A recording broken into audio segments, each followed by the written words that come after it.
There are a lot of side stories attached to this one, but the main one and the most important one is the Eagles are a 6.5-point favorite. They're supposed to beat the Jacksonville Jaguars on Sunday.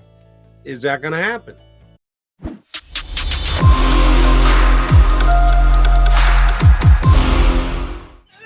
It is a football Friday here on Birds 365. Getting ready for a football Sunday. And then there was one undefeated teams in the National Football League, and that would be your Philadelphia Eagles. Who had that bet, by the way? That the Eagles would be the last undefeated team? There might be a couple out there that have cashed that ticket now. And yes, the Eagles could get beat this weekend, and the Dolphins and Eagles would have lost on the same weekend, but since the Dolphins did play a Thursday night game, and we'll have to find out about the condition of their quarterback, Tua Tagovailoa, there is only one undefeated team left in the National Football League.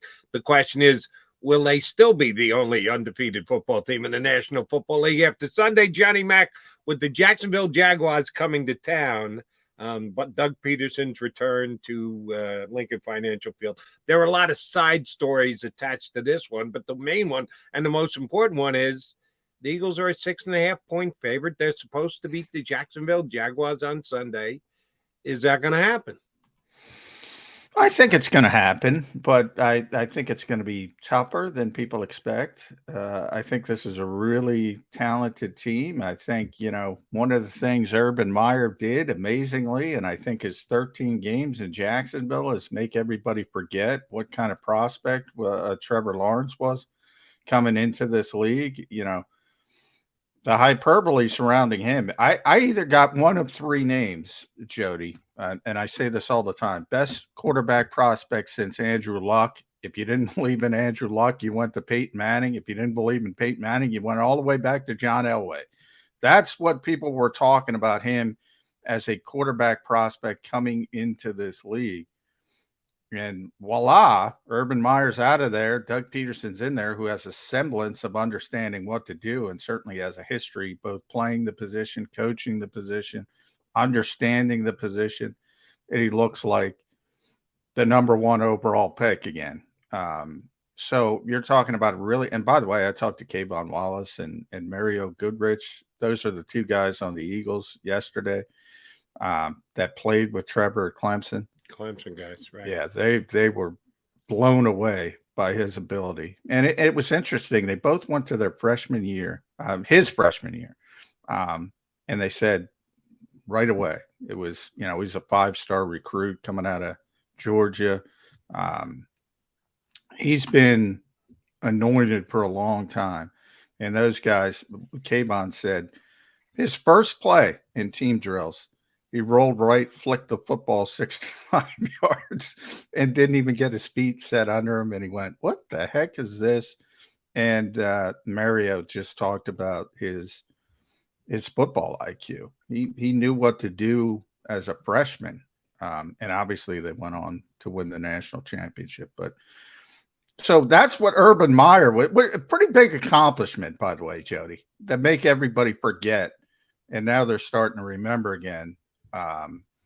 So it starts with Trevor, but there's a lot of other players. And, you look at the number one pick this year, and a lot of people were saying, how can Trayvon Walker be the number one pick? He barely played at Georgia. Same thing with Jordan Davis. They had so much talent. They just rolled him and rolled him and rolled him. And all of a sudden you see him out there and you go, oh, I get it, because he's so athletically gifted. Josh Allen, the other Josh Allen, people forget how gifted he is. And all of a sudden, these guys are coming along at the same time. And you say, look, I don't want to overstate it. I don't think they're a legit contender yet, but I think they're a legit contender in the AFC South, which is turning out to be a poor division. And I might call them the favorite right now to win the AFC South. Well, they are, as per the standings, at 2-1, puts them atop the standings. So why not call them the favorite? And I'll roll out an old sports axiom that you'll get, but some of our younger listeners might not. The only guy who could stop Michael Jordan was Dean Smith. because he didn't always play him at North Carolina. Apparently, the only one who can slow down Trevor Lawrence was Urban Meyer, his coach last year with the Jaguars. Doug Pederson not doing that as he's off to a very good start here in year number 2 of his NFL career. A little housekeeping before we get into more Eagles stuff here. Injury report. Yesterday, they had the laundry list of rest guys, load management. I call it what you want. We're putting them in bubble wrap in the middle of the week type guys. But Thursday's injury report, a little bit more indicative of what you're probably going to see on Sunday. Boston Scott's still out. Didn't know if he was going to be one of those where overly precautious, keep him off the field. We'll get him back out there. A lot of guys who did not practice on Wednesday were back and were at least limited participants yesterday. Boston Scott was not. What did you hear on Boston Scott? And if he's not good to go on Sunday, will we get our first look at Trey Sermon in a Philadelphia Eagles uniform? I think we will if Boston's unable to go. We'll obviously get know more today, this morning, when I get over there. But it's not good from this perspective. Boston's one of the guys who you have open locker room on Wednesday, Thursday, Friday. Boston's one of the guys that's always there, and he wasn't there on Wednesday or Thursday. So, some of the other injured players, Milton Williams, who's banged up, and, Dallas Goedert with the shin, and they were all there. So, you kind of know it's not serious. With Boston, it's probably a little bit more serious. So I think there's a good chance that he's not going to play, and you see Trey Sermon, but maybe Trey Sermon active. I don't think you're going to see a lot of Trey Sermon. I think you just ramp up Kenny Gainwell and give him the touches you were giving Boston Scott, and you go more of a 2-man rotation instead of a 3-man. That would be my guess. But that's just purely speculation. But I don't think, and we'll see. And AJ Brown, by the way, is about to have his second child, so don't worry about him at all. I know a lot of people see personal reasons, and they think horrible things, but nothing's going on with AJ Brown. But with Boston, I think there might be an issue there, and we'll get a clearer indication this morning. Now, you should know. I should know this. You hopefully do. I don't. Shame on me. Does Boston play? We debate all the time about the return game, and he should be the guy taking back kicks because to this point, Quez has looked like the guy who shouldn't be doing it, despite the fact that he continues to do it. Other than returning kicks as a possibility, which he hasn't done in any of the first 3 games, does Boston play any on special teams? A little bit, but he's not a core guy. He's not, he's just mainly a returner. Sometimes he's the up back when somebody else is returning. But no, doesn't have a large role on special teams. Didn't think so. And he should, as I say, he should be the kick returner, but that's another conversation. Right. But we already had that one a couple of times. Yeah, I mean, as far as the backfield rotation, though, I think Nick is actually more comfortable using 2 guys than 3 guys. The 3 guys is the more uncomfortable position for him, and he thinks Boston earned it. So he's probably a little bit more comfortable, to be honest, using 2 guys. All right, and here's one other return point, and then I want to get the John McMullen weather watch. Last night's Dolphins and Bengals game. We could talk for a while about Tua Tagovailoa, but a little more focused.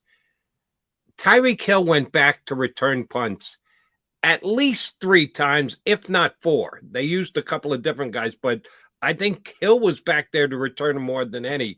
And, oh, by the way, I don't think he really even played it. Either fair caught him or let him bounce. The actual Cincinnati punter did a pretty good job last night. But they're putting as an important a piece, more important, you would have to say, than the Eagles, because the Eagles have A.J. Brown. I know the Dolphins have Waddle as well, who didn't do much of anything last night. But they just gave Tyreek Hill this massive contract extension, and he's a guy you wouldn't want to get hurt if you're the Miami Dolphins. But they put enough of an emphasis on punt returns to go, yeah, Tyreek, get back there and see if you can break one for us. Should the Eagles be thinking along those same lines with the Devonta Smith, since Covey catches them most times? He did flub one last week, but he hadn't come close to making a play. Should that be something the Eagles should put more consideration into, seeing as they did put him back there for at least one punt this past week? Yeah, I think they should. My thought on that is people say it so much they talk themselves into it. It's too dangerous, punt returns. I mean, what they did it for years with Deshaun Jackson. I mean, Darren Sproles did it for years as a key impact, different type of, obviously, third down back more. I don't know where this trope started that punt returns is so dangerous. I mean, it's just, Tyreek Hill, no offense to Devonta Smith, and I know Eagles fans are going to take offense. Tyreek Hill's Tyreek Hill. All right. Tyreek Hill is more important than Devonta Smith, and he's out there. People talk themselves into stuff, Jody. That's the only explanation I can give you. It's so dangerous. Why is it so dangerous? Why? I mean, show me the evidence where punt returners are dropping like flies. Well, I'll give you the one, and I've mentioned this. I don't know if we've ever done it on Bird 36. Yeah, Jason Sehorn. Yeah, his career was never the same.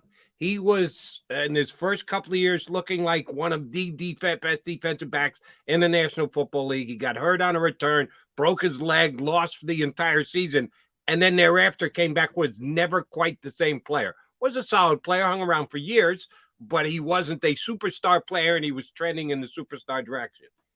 That's now 25 years ago? What was the year that Jason Sehorn got hurt? It wasn't last week. It wasn't last year. It's like a couple decades now. You got to go back to they lost him on special teams returning. You can't take that risk. Yeah, you got to go. You got to go back to a different century.